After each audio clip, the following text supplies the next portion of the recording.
বিড়ি সিগারেটের অভ্যাস যাদের, ছেড়ে দেন বাবা, আমার অনুরোধ, রাগ হইয়েন না। আপনি হিম্মত করলে পারবেন চাচা।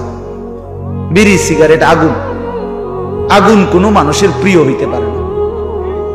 2 নাম্বার, না ঠিক কইও না, রাখো। বিড়ি সিগারেট দুর্গন্ধ, দুর্গন্ধ কোনো সুস্থ স্বাভাবিক, পেশাব পায়খানার দুর্গন্ধ কোনো স্বাভাবিক মানুষের প্রিয় হইতে পারে না। ঠিক বিড়ি সিগারেটও দুর্গন্ধ, দুর্গন্ধ কোনো মানুষের, স্বাভাবিক মানুষের কাছে পছন্দনীয় হইতে পারে না।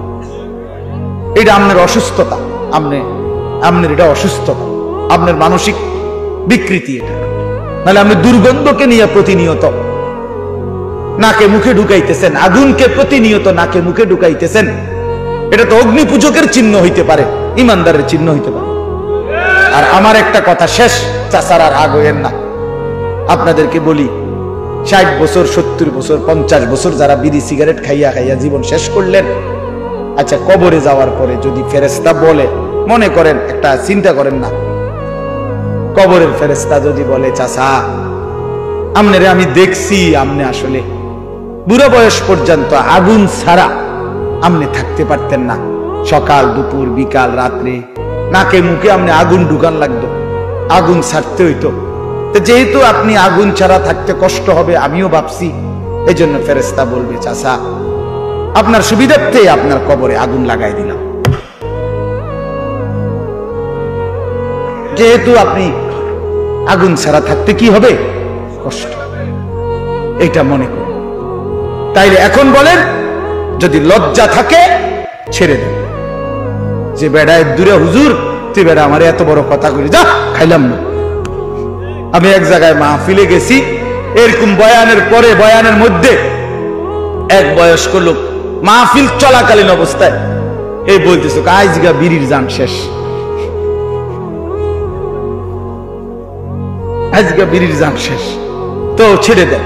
এটা একটা ফালতু অভ্যাস, চা দোকানের আড্ডা, টেলিভিশন নাটক সিনেমা দেখার আড্ডা ছেড়ে দেন। আমার অনুরোধ, শেষ সময়টা বাপ চাচা বয়স্করা সারাদিন তসবিহ পড়েন, জিকির করেন, সুবহানাল্লাহ, আলহামদুলিল্লাহ, আল্লাহু আকবার, লা ইলাহা ইল্লাল্লাহ, ইস্তিগফার পড়েন, আস্তাগফিরুল্লাহ আস্তাগফিরুল্লাহ, দুরূদ শরীফ পড়েন সাল্লাল্লাহু আলাইহি ওয়াসাল্লাম, দেখবেন আমলনামায় নেকি ভারী। আল্লাহই তো আপনারে দয়া করছে যে এখন ছেলে রোজগার করে, আল্লাহর রহমতে সংসারে বাজার সাজার সদাই মোটামুটি একটু আমনের বোঝা কমছে, এটা আল্লাহর পক্ষ থেকে ইহসান না? তো আপনি এখন এই সময়টা কাজে লাগান, আল্লাহ আপনার একটু সুযোগ দিছে, আমনে দিয়ে বইয়ে বইয়ে কেন সাধুয়ানে গপ মারেন, এটা কেমন অভ্যাস?